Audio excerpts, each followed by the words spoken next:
Now, Rob, let's wind the clock back to, I think it was Christmas, was it 2016? Yeah, it's And around that time, yeah. what on earth made you request shoes as a Christmas present, running shoes? Oh, I think it was just I wanted to get into running, but I always went, when you start after a while, you get the Yep. tingles and the itch, and you start just like you're running, you go, this is a horrible feeling, and your whole Mm. body's itching, and you go, no, I must be allergic to this. It's no good. And like I wanted to join the army most of my life, and then I'd said to my wife, I said, look, I'd love a pair of running shoes for Christmas, and like I'm happy with everything I got, but I just said, you know what, that might kickstart my journey a bit, and we're sitting there at her grandfather's house, and lo and behold, on the morning, I've opened them up and going, "Oh shit, spare of running shoes. Now I've got to actually do it." And I thought, now I've got to be a man of my word. I've got to stick to it and give it a go. And so I got these shoes that absolutely weren't what I would call running shoes these days, but got this pair and went, you know what, I'm going to strap them on and give it a go. You've described a moment where I was sort of like picturing you opening this Christmas present. You're like, please no, please no, please no. Yeah. And it's me just opening, going, "Oh, there they are. They're Damn right in it. front of me, laughing at me, going, oh, now you've got to do it, mate." So can you tell me what life looked like for you before then? Like, what was life like before So 2015, I 16? surfed my whole life and bodyboarded, did all those things, loved it. I was doing uni as well. I was on a media degree and loved doing that. I was on the camera and on my feet all day anyway, so I kind of didn't see a need to run. I was out and about all the time, and Mm. just thought, you know what, let's give it a go. But yeah, I'd never done any form of running or really anything long distance or even short distance. I'd go surfing for a couple of hours a day, come home, do my media stuff, and then on my way back to uni. Mm. We'll talk a bit more about your running journey shortly. I guess one thing which I'm keen to explore, I think, were you 8 or 9 years old when you lost your dad? I mean, your childhood wasn't Yeah. overly easy. Yeah, Um, so when I was quite young, my dad had passed away from cancer, four different shades of, which just riddled his body in the end. And Geez. it was something that, to me, I'd never saw it as anything big because it just was my childhood. Mm. It Mum was always phenomenal. That she never made it a big thing. It was just, look, yep, that's happened, but we're resilient and we build on. And me and my sisters still felt like we had normal childhoods, and God love her for that. But yeah, we didn't see it as a big, it was a big life changing moment, but it was more of, all right, you're still kids, you still got stuff to do, and we keep going with life. We love each other and we keep going. Mm. I think you said that. Well, there's a couple of things I want to explore. I think you said that your mum repartnered when you were, I think, 14 or 15. Was it something like that? Yeah, it was somewhere near the 13 mark. Yeah. He's now my adopted dad, and I just call him dad because he's been there as long as anyone anyway. And Mm. he, yeah, she remarried a bit later in life, but he came on the picture around 13, sort of thing. And mate, Okay. he's been brilliant. Yeah. I think you It's said though, like, once he became a feature of your life, you felt like you had, a male role model, which is fantastic. But in terms of what you went through with losing your dad, I think you said around the age of 17 or 18, it kind of just hit you. yeah, it was something that my dad Pete, who is my adopted dad, he he became the role model straight away. He picked us up and Mm. just went, "These are my kids, and mate, I'll be forever in debt to him for it." And but I'd always kind of pushed back. Adam was my birth father, and I Yep. always kind of pushed it back and sort of buried it down and just moved on with life and went, "No, I got stuff to do, things to do." And when I was about 17, 18, I noticed it popped up a bit more in life, and it was something that seems to trouble me a bit internally. And I was always thinking, no, you don't talk about it. People don't Mm. want to hear it. Like I had a sort of thing that you've got to be someone that people want to have a conversation with, someone that Yeah. people want to talk to. And yeah, I kind of just buried it until around then it started popping up a bit more. Okay. So can you remember what it was that made you start talking more about, like, was there a trigger, a milestone, an event of any sort? I think that it was. Oh, I've had some pretty awesome mates throughout the years, and there's a heap of Okay. blokes that I went through school with, and uh, many people I've met through work and things like. And it was probably probably a little later from that I'd met a few blokes and started not being able to hold in and going, well, there's something churning in me, and I'm not, I can't hold it any longer. And my biggest thing Right. was I spoke to my mum and my sister. Were the first two people that I kind of went, look, I'm not okay. I'm Mm. not able to focus. I'm not able to. There were some days all you want to do is just lay on the ground and you just go, I can't do this.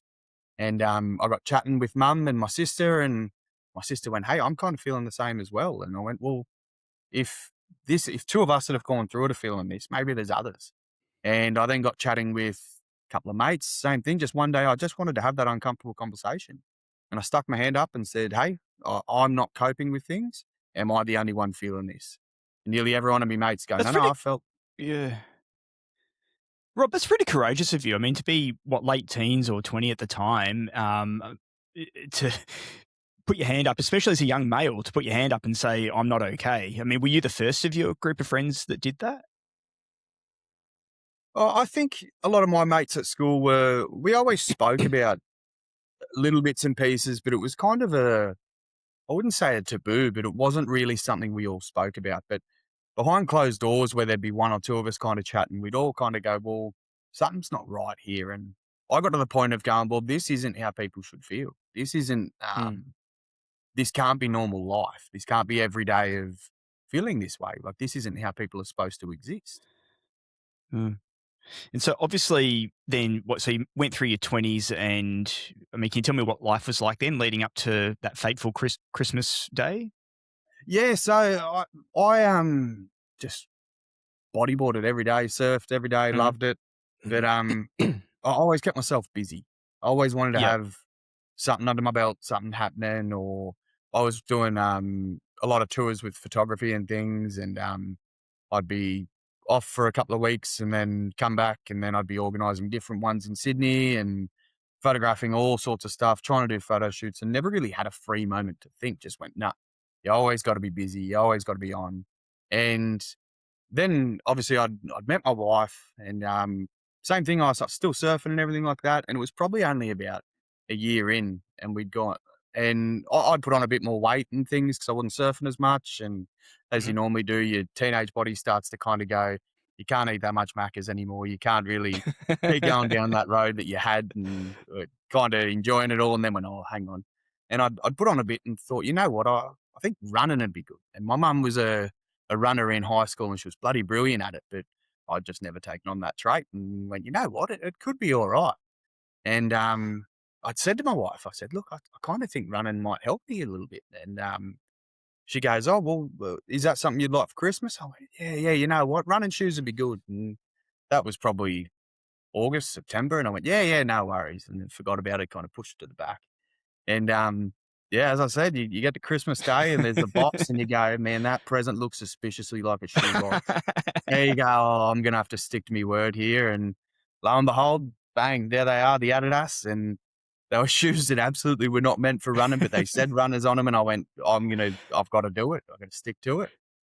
So talk me through that first run. You and I caught up a few weeks ago, and I think you said it was about 300 meters or thereabouts, and you were completely gassed. I mean, Oh yeah. Oh, I laced them up and went. And we're in Pacific Pines in Queensland, and it okay. was super hot around Christmas. This back when I lived in New South Wales, and I'm going, terrible time to start running for one. I'm going to sweat like no tomorrow. And I went, no, I've said I'm going to do it. I'm going to do it. So I've Yep. gone out and I thought what I can do is I can go straight down the hill and I'll feel way better about myself because I'll run fast. Yep. And mate, even going downhill, I've ran 200 meters downhill and pace is going. I'm going, feel good. And then all of a sudden I started getting gas and I've gone, oh, I'm going downhill gassed. Like, what is it going to be like going back up this thing? And I got 300 meters and I'm at the bottom and I reckon I'm dry heaving and I'm going, where's the closest bubbler? Where can I stop? I'm going to have to call my wife and say, come around the corner and pick me up. But I just stopped, breathed and went, nah, you said you're going to do it. Get a kilometer down. And I walked a bit, ran a bit, walked a bit and went, oh my God, that was the hardest thing I've ever done. You know, most people, and my experience is similar, that first run, you just feel absolutely terrible. What is it that kept you coming back after that? Oh, I had a mentality of just, you've said you're going to do it. If you tell someone that you honestly mean look, that's something I want to do. Like, even if you don't like it, you don't have to be comfortable to go and do it. And I Yep. think getting comfortable in the uncomfortable was something that I'd heard and thought, you know what, that's to me, that resonates. And I spoke to someone, this is way before ChatGPT and everything. And I spoke to a mate and I said, oh my God, I thought I was going to die. I ran. And he goes, mate, get through that first 5 minutes, get rid of the itching and tingling, and Yep. your heart rate will slow down. And this is the first I'd ever heard of a heart rate. I didn't even have a watch to run with. And I went, all right. And mentally, I've gone, okay, your heart rate's going to slow down. You'll be right. And I started pushing past that barrier and I've gone, oh, what felt like was going to end my life about a week ago now puts me at the point of going, well, maybe there's a little bit more in the tank. Maybe there's 350 meters you can do next week. And just sort of pushing past the barrier. I wanted to know what I was sort of capable of. And yeah, So was that around the time that you started looking at a career change as well? I mean, you look at, I think, was it defense around that time or a couple of years yeah, after that? Yeah. So talk yes. me through what happened then. So it was probably a year before when I first asked for the shoes. I started thinking, I wanted a career change. I was jumping hospitality jobs and never really held a job for more than a year and just kind of bounced back and forth between uni. And I went, Okay. I kind of want to do something different. I'd finished uni and went, well, where do I go to now? And unfortunately, I was running my own media business, which was going well, Okay. but it just wasn't something that I'd started losing my heart towards and went, well, this isn't as much as what I want. Now, I'd wanted to be in the army since I was a kid. I'd Mhm. spoken to mum about it for years, and she's always told me ever since a kid, you always mentioned it. And when I was in school, I mentioned it. And I thought Okay. now's probably the time. And that was probably when I was about 26, I think, or 25, somewhere around there. And oh, my wife hates it, but I applied without telling anyone.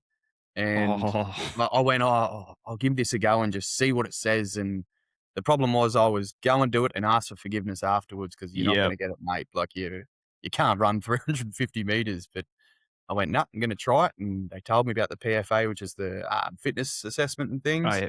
It's like a and 2.3, is it 2.4K run or something you have? 2.4, yeah, Yeah. back then, I think it was like 13 minutes was a cutoff, and I was like, Okay. "All right, I'm gonna work towards that."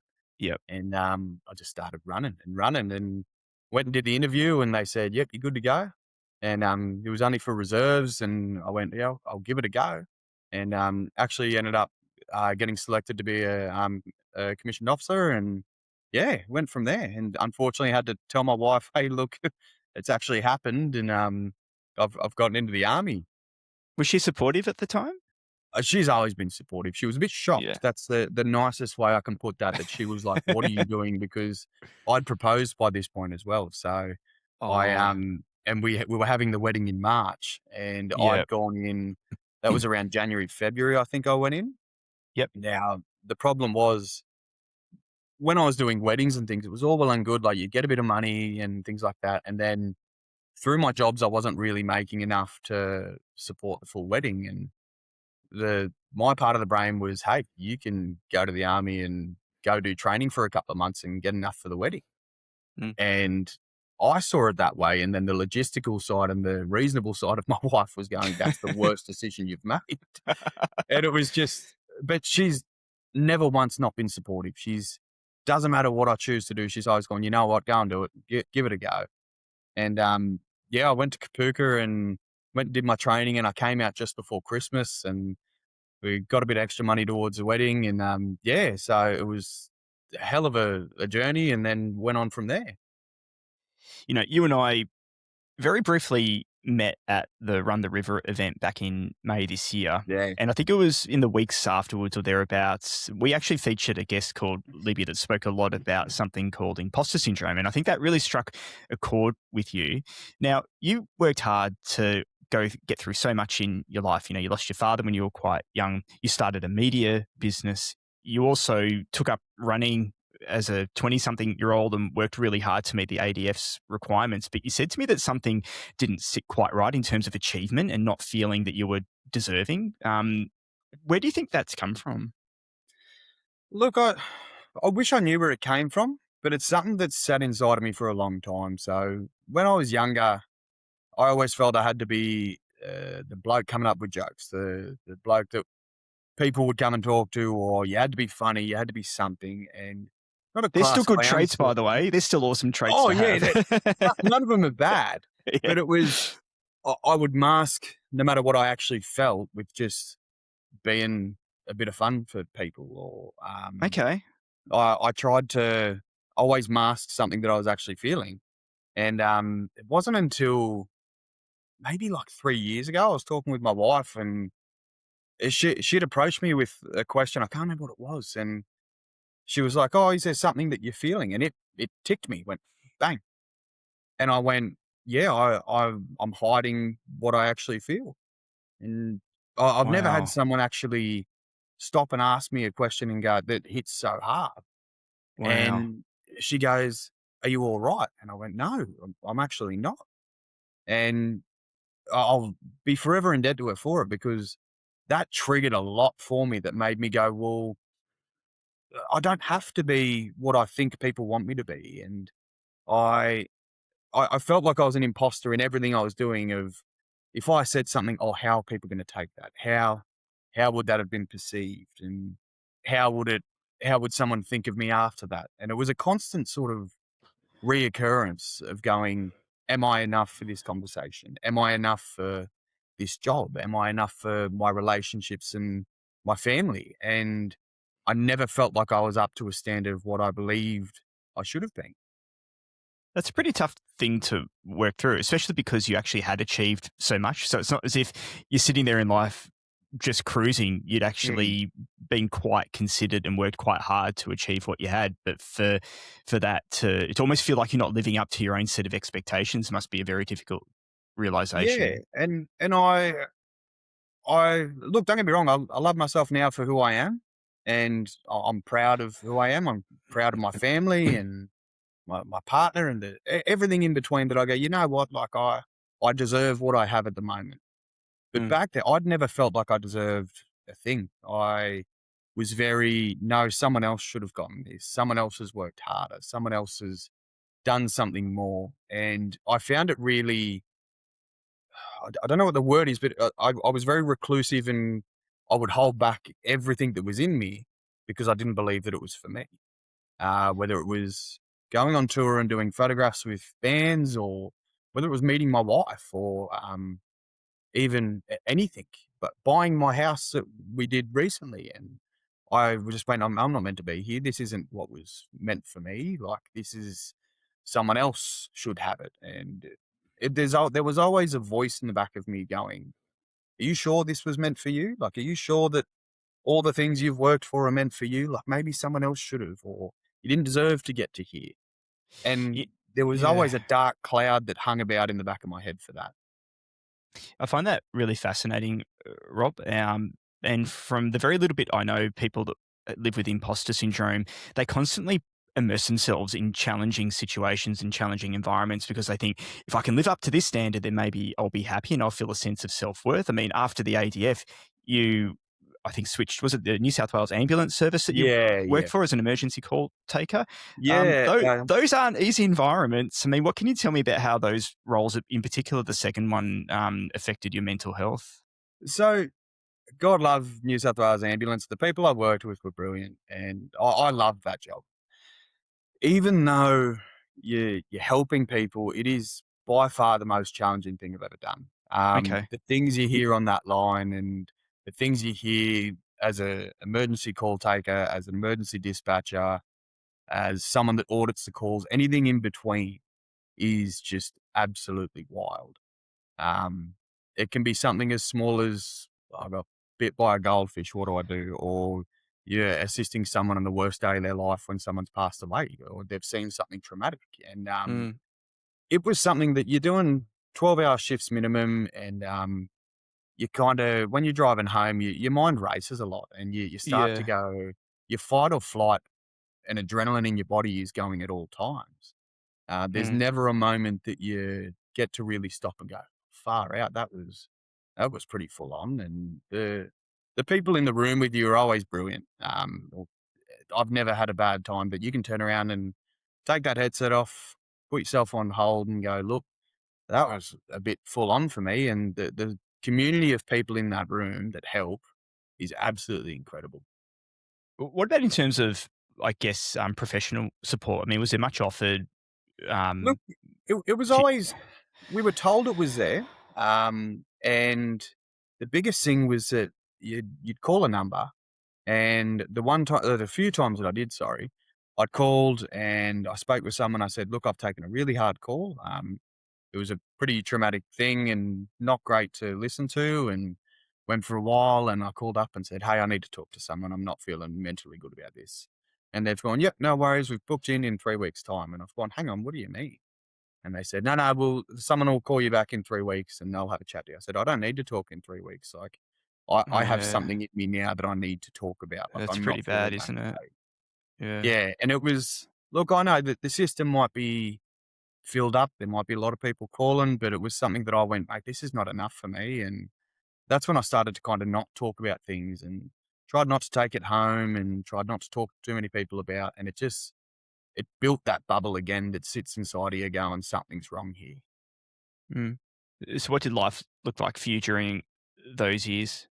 Well, for me, when I'd moved across to dispatch, because there's the people that take the calls and the people that dispatch the ambulances, and they work cohesively in between.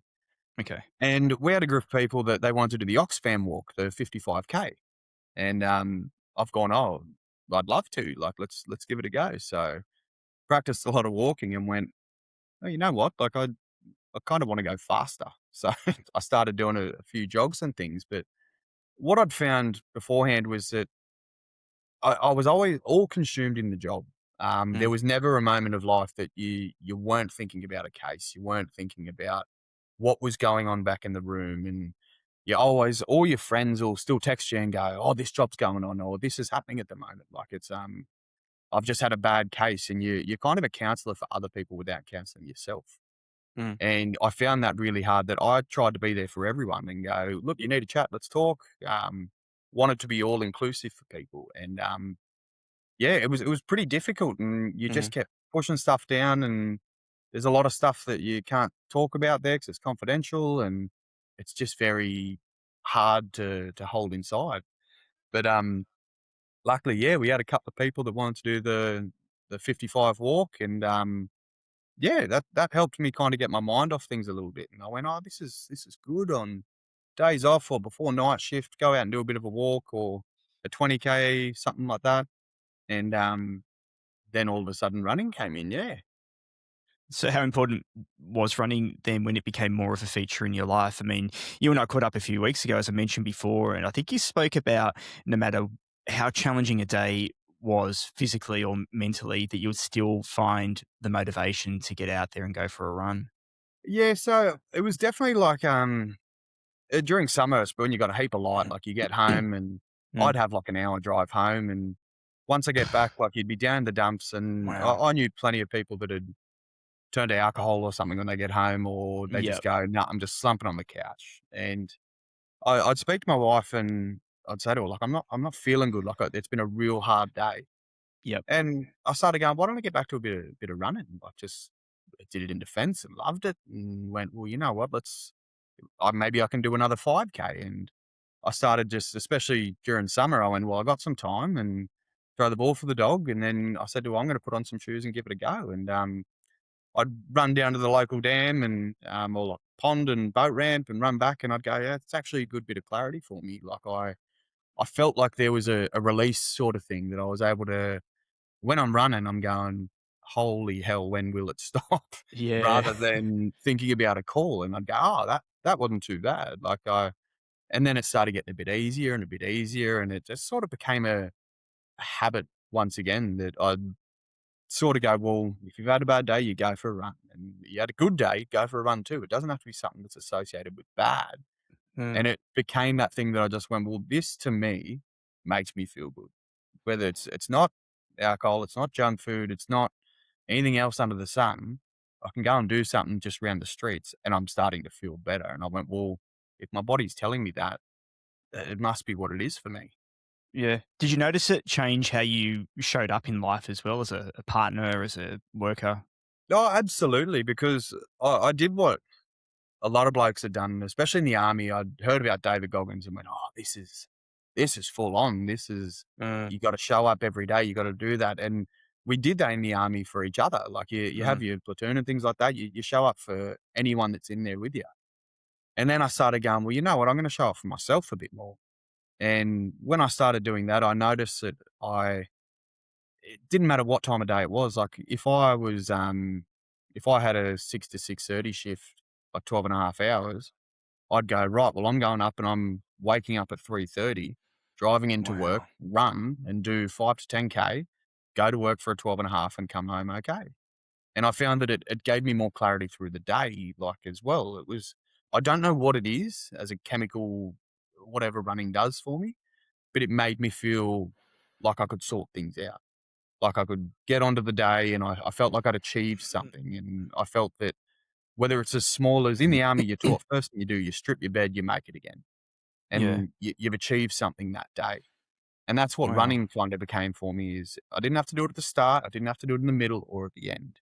But if I told myself I was going to do it, like I was going to show up with those shoes, I'd Yep. go out, get a bit of a run, and my mind for some reason, would set me at ease. Rob, you seem like you're in a pretty good place now. I know that's a journey. I know you love running alone. You've told me that I think Yeah. 95% of your runs are alone, which is fine. But you're also becoming quite connected with community now. I know you're a member of Trail Snails who are doing some brilliant work in Yeah. the Yeah. local running community. Can you tell me what it is that you enjoy about being part of a running community? So, yeah, as I said, like I do probably 90, 95% of my runs alone. It used to be because I was that out of breath, I couldn't talk. And now it's more, don't, of, don't want to be okay, I bad can, company. yeah. And Yeah. you're trying to talk and you're doing one word sentences and you're just going, this isn't working. Let's just keep running. Yep. And, but no, when I first moved up here to the Sunshine Coast, I was quite lucky that I'd found trail snails when I was watching, Phil Gore.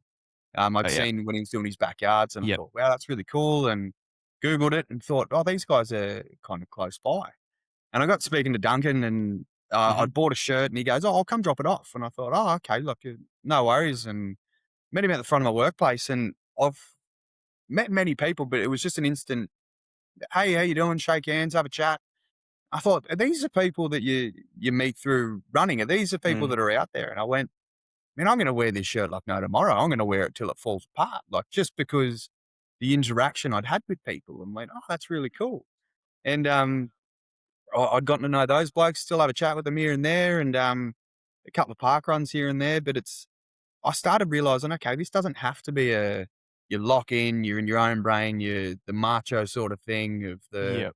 the entire um, mentality of it's you against the world. Like you can run and just have a good time with people. You don't have to talk. You don't have to do anything. But I started noticing that, funnily enough, whenever I wore that Trail Snail shirt, Mm, someone would yell out and that either a laugh or say, "Oh, on you," or give me a thumbs up. And I've gone, man, what a shirt can do for people just seeing. Like it's I even people know. not running. Like I'd run home from work and I'd run down from North Lakes to Redcliffe, and Okay.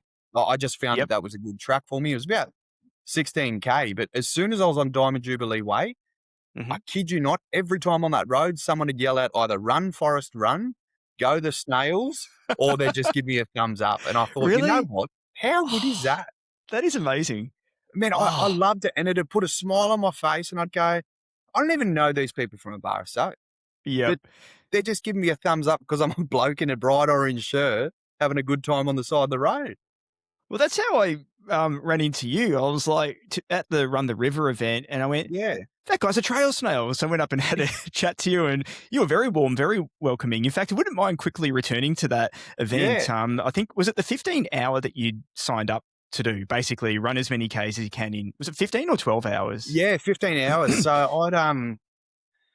I was looking for another trail run and I'd spoken to the guys that run the river and I went, they've Hmm. got a pretty good, like, I want to challenge myself and be able to, I'd done 30s and 50s and went, you know what? I wonder how far I could actually get in 15 hours. Yep. And I've gone, well, that's a perfect event. It's a loop and yeah, no worries. I'll jump onto that. And, I just started running home from work each day and I was trying to get the kilometers up and I was up to about 30, 40 pretty well and going, "Yep, I'm ready for this to give it a go." And, Mhm. I remember getting to the event, and I'd seen you and went, "Oh, I know that bloke." I said, "I listened to Yep. that podcast," to my wife, and I've gone, "How cool is that?" And then you came over and I thought, "Mate, again, it's not the random person in the car this time, it's just someone coming over going, 'How you doing?'" And I didn't even catch anyone's name at the event half the way. And, Yeah. all these people were just going, "How you doing? Like, what do you got? What are you aiming for?" And I was like, "Oh, I'm actually talking to people about this." And Y sorry, you might hear the goats going off in the yeah, I background. could hear some goats, yeah. Yeah, no, Maple's yelling at me for something. She wants the fence and, but, yeah, I got to meet a lot of people. Didn't even have to know their name, and it reminded me a lot of when I was a kid in the surf. Mm, You don't know anyone's name out there half the time, but you see them, you know their face, you go, "How you going?" And that's what the running community is for me now, is, it takes me a bit back to being a kid, and it's just people saying "G'day," and you don't have to have a full interaction, you can have a 4-hour conversation if you want. But yeah, I found at that event that people are just there, that they're doing the same thing, they're just as scared as you are at that event, and they're probably thinking, "Oh, I shouldn't be here, I wonder who's gonna win, I wonder who's gonna do that." But there is so many people that are just there going, "Just here for a good time." Like, why not? Just have a exactly. bit of fun.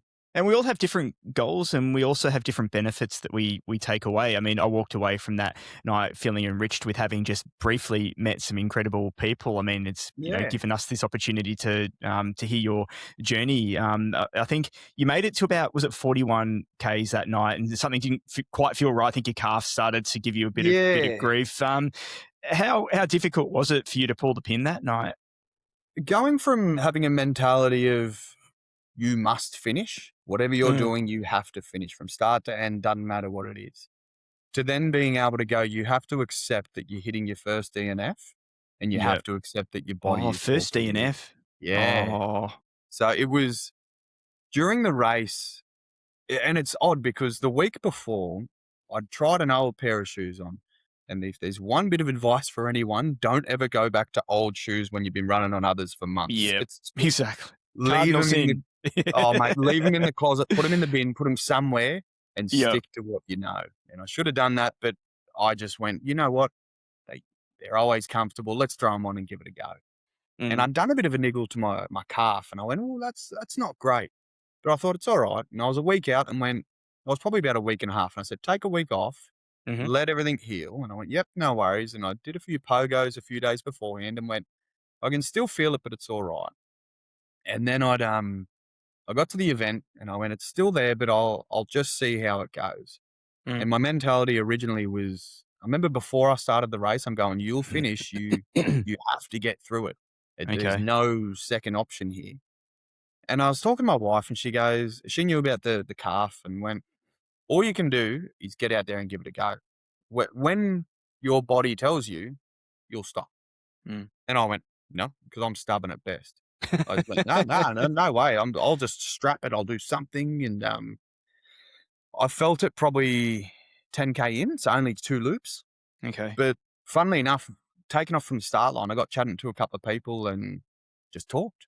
I've never ran and just talked, but I was able to, and it took my mind off it. I went, "Oh, this is pretty good." And I met a few people and learned about their goals and what they're doing. And I came around to the second loop, and my nutrition was perfect. My heart rate was in the low 40s and a low 140s, not 40s.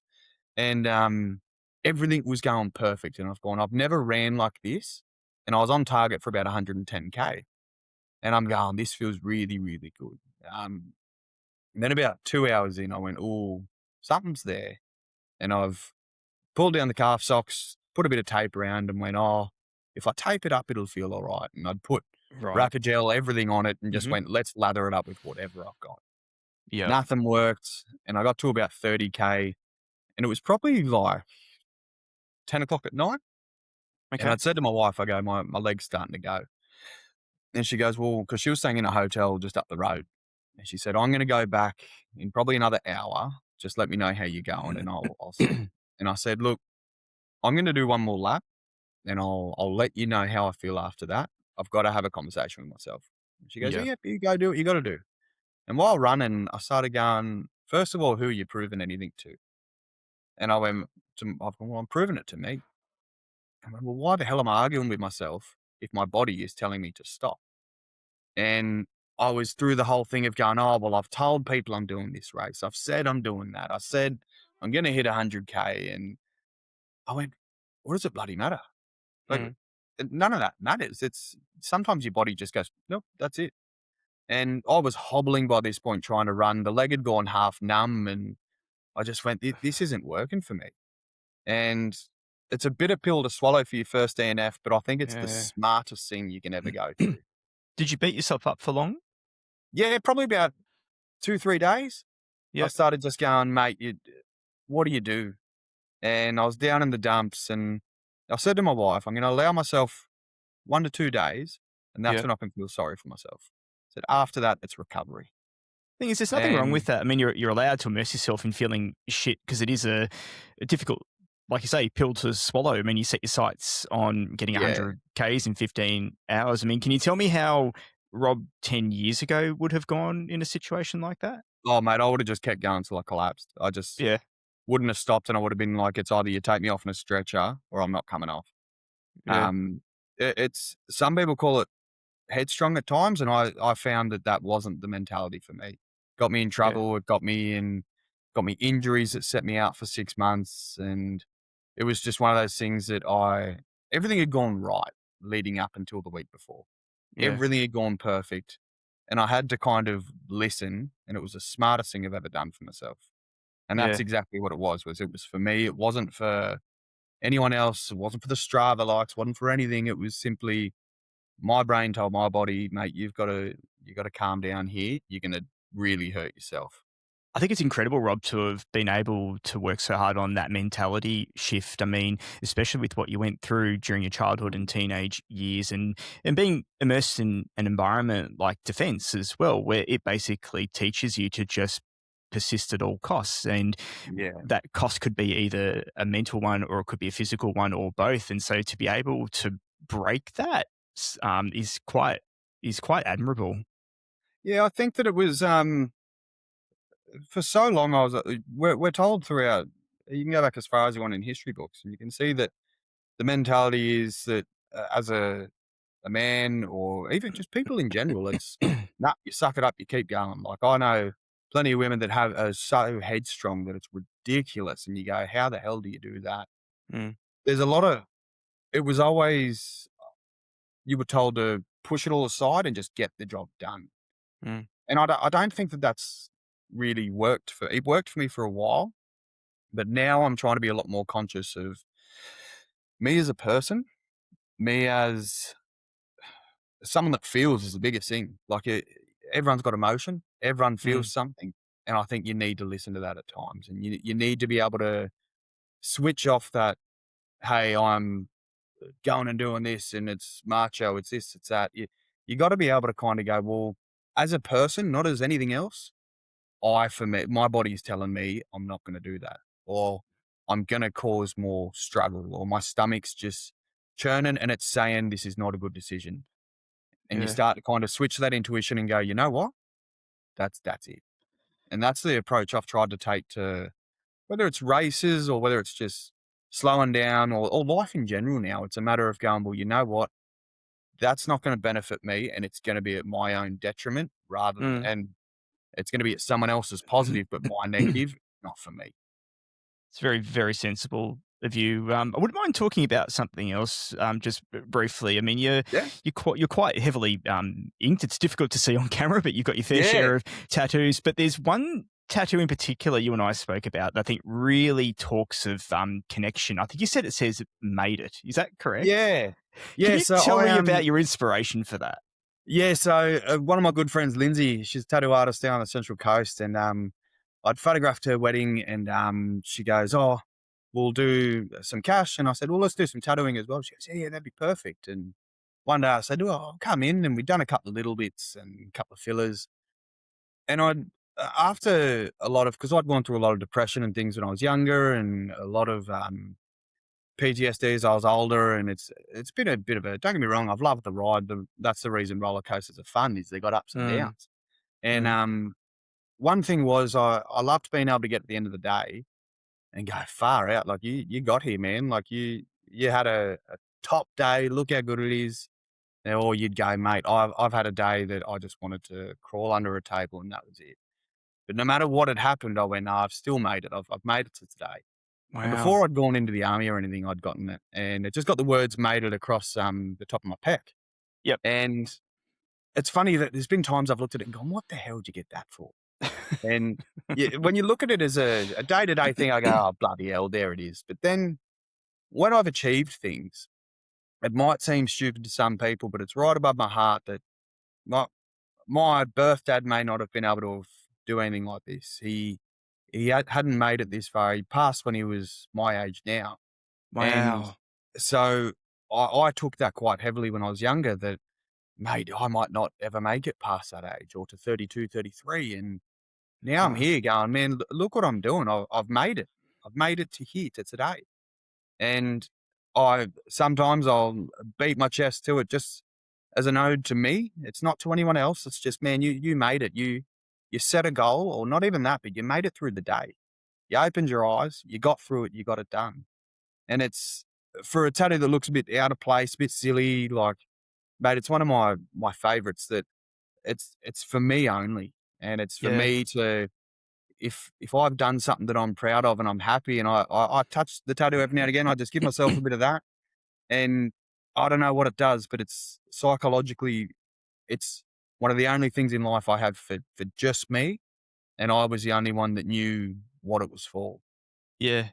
Oh, that's beautiful. I mean, I've got a couple of tattoos myself, and a few of them have very similar meaning. And I don't think there should be any judgment ascribed to whether something looks silly or out of place. You do it for you, and if Yeah, it's something that you can reflect on, or like you say, tap that part of your body and go, "This is going to ground me," or make me show more gratitude, or reflect on the day and have a different outlook. Then yeah. that's beautiful. That's for you.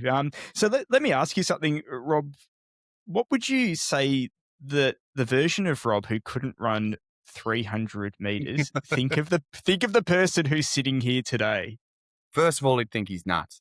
Why the hell would you choose to run a 50K or attempt a 100K or anything like that? Yeah. But I think that I can still relate to what I've been my entire life.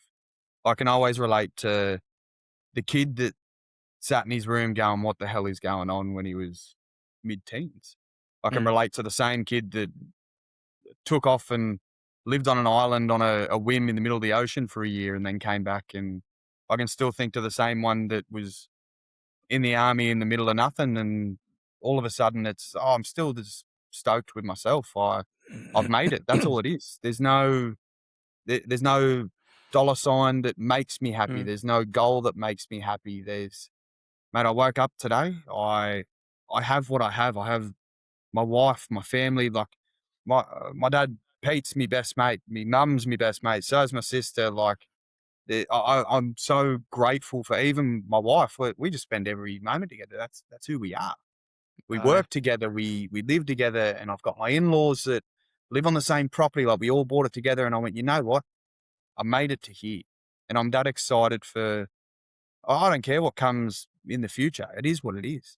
But I love that that's I've woken up each day, and that the kid that was scared and the kid that was depressed and went through so much, I'm still that kid, mate. I've got the mentality of a 15-year-old at best. Like yeah.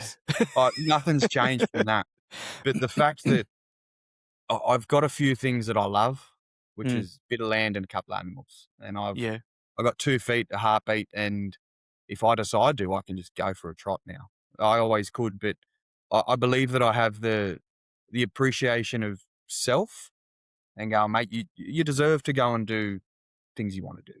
You deserve to feel happy. Everyone in this world deserves to feel like they're all right in themselves. And that took me a long time to learn, a long, long time, that I'm okay with me, and to be able to talk about it Mm. and to be me, mate, that's all I need.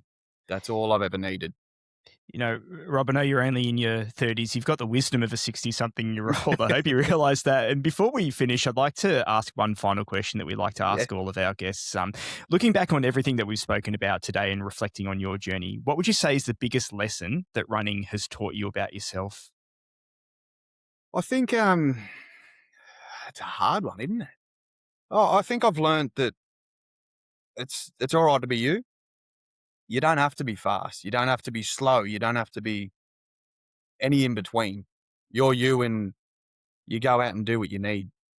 There's the biggest lesson I've learned is that give it a go. That's my real takeaway is that doesn't matter Yeah. what it is. If it's running, if it's you're trying a gym or you're trying a new job, try anything. You can list any of the above.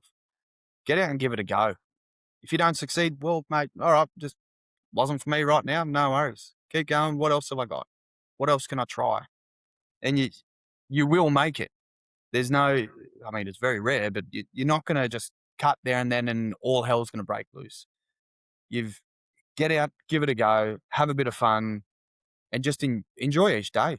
Enjoy the journey. That's the biggest thing. The race is fun, but the journey in between is what absolutely makes it. The race is the achievement at the end that you get to go and do that. But the building blocks that you provide yourself and that you get along the way, that's the enjoyment. Rob, you should be truly proud of yourself. I'm proud of you for all that you've worked through. Sincerely best I of luck appreciate it, working mate. through, yeah, and sincerely best of luck working through the next steps in life and your running journey. Thanks so much for chatting with me today. I appreciate it, mate. Driving back from Brisbane for I'd done a course down there, Yep. and I was just pissed off. And I was like, I haven't been able to run this week. I haven't been able to do anything. I'm going to get home late for the goats to feed them. Like everything was just a problem, and there was that much traffic on the freeway. I'm going, fuck, this just sucks. And I've gone and I had Spotify on. And I've gone all of a sudden, All Star by Smash Mouth came on, and I've Yep. gone, why the fuck is this in my Spotify? And then I've gone, you know what? I said, I've had enough feeling like shit. I Yep. said, turn it up and sing like an absolute goose.